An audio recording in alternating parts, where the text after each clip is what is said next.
Olá a todos, muito obrigado por ter você comigo aqui novamente, seja bem-vindo mais uma vez a mais um vídeo inédito aqui nesse canal, espero que todos estejam bem, é um prazer enorme ter você aqui comigo mais uma vez.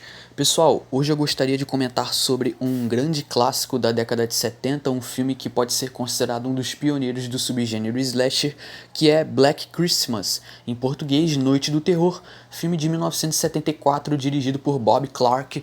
Para quem não sabe, grandes filmes como Halloween de 78, Sexta-feira 13, When a Stranger Calls, outros filmes de terror, até Pânico posteriormente, tiveram de alguma forma esse filme aqui como influência. Então eu diria que Black Christmas e O Massacre da Serra Elétrica, esses dois filmes, eu diria que são os pioneiros, né? Claro, o Massacre da Serra Elétrica é considerado um proto-slasher, mas ainda assim não tira o pioneirismo. Então, Black Christmas é um filme importante porque ele fundou esses tropos essenciais para a construção do slasher que a gente conhece hoje. Esse filme aqui que construiu as bases, né, de inspiração para outros grandes clássicos que vieram posteriormente, tá entendendo?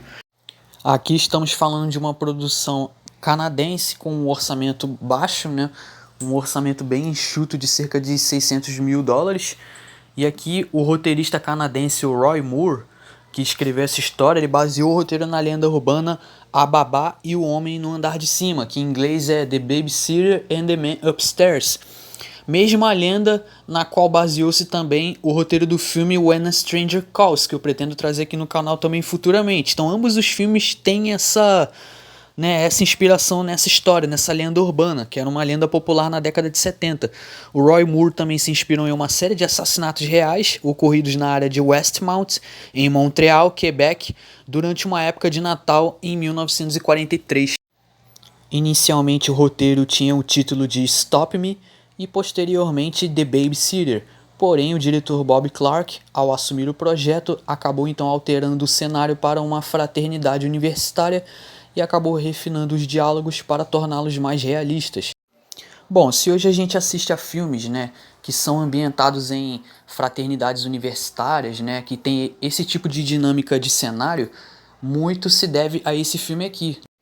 Tudo isso é graças a Black Christmas, porque esse filme aqui foi o primeiro filme a introduzir isso nessa dinâmica de cenário e foi o primeiro filme a ser ambientado num feriado, assim como Halloween de 78 é ambientado na época de Halloween, Black Christmas é então ambientado no Natal. Você pode ver claramente as influências desse filme aqui em Halloween de 1978 do John Carpenter, que é um dos meus filmes de terror favorito. Inclusive já publiquei uma análise sobre esse filme aqui no canal, tenho a playlist completa da franquia Halloween. E por isso você percebe como esse filme aqui foi bastante influente, tá? O filme foi financiado então em parte pela Canadian Film Development Corporation, com um orçamento total de US$ 620 mil a US$ 686 mil. A produção foi realizada pela August Films e outras empresas canadenses. Bob Clark, o diretor, sempre teve desejo de fazer um filme de Natal, o que levou ele a dirigir esse filme aqui, e também mais tarde acabou dirigindo o clássico de comédia A Christmas Story, de 1983. Jovens de uma irmandade canadense são aterrorizadas durante o Natal por ligações obscenas de um assassino escondido na casa. Após misteriosos desaparecimentos e a incompetência da polícia ao tentar intervir e não conseguir êxito, faz com que o assassino ainda permaneça na ativa, tentando de alguma forma perseguir as garotas. Apesar de ser uma produção de 1974, você percebe que o filme introduz algumas reflexões que hoje em dia ainda são pertinentes. Por exemplo, a questão da vulnerabilidade feminina, a ineficácia de algumas instituições, invasão de privacidade.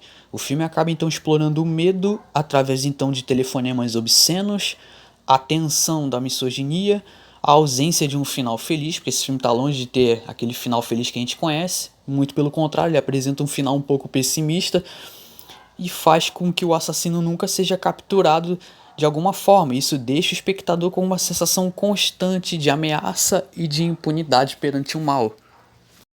Bom, um dos pontos altos aqui nesse filme, pra mim, é o fato do filme utilizar a câmera em primeira pessoa, né, na perspectiva do assassino.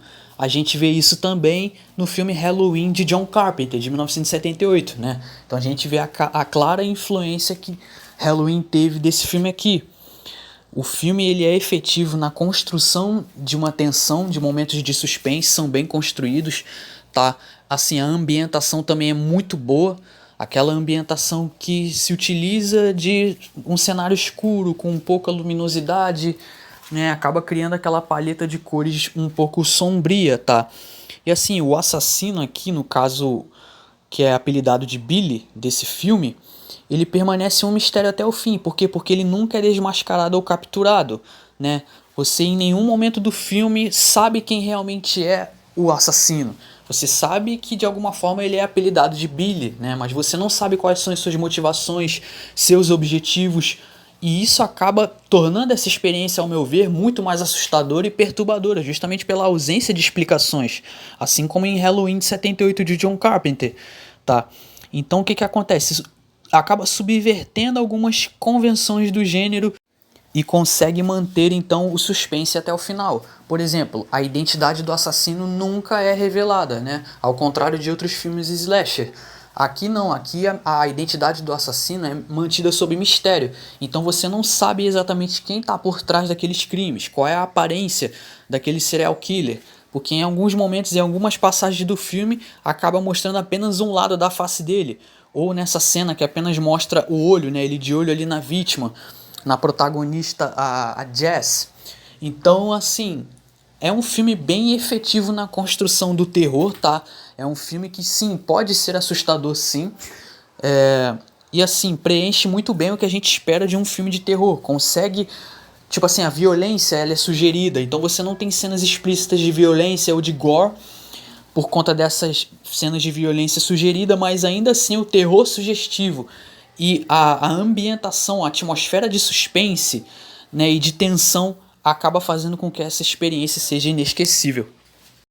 E a questão desse filme, que torna esse filme aqui único pra mim, é a questão da imprevisibilidade. É como que, tipo assim, aquelas regras que se aplicam para os demais filmes slasher não se aplicam aqui, por exemplo.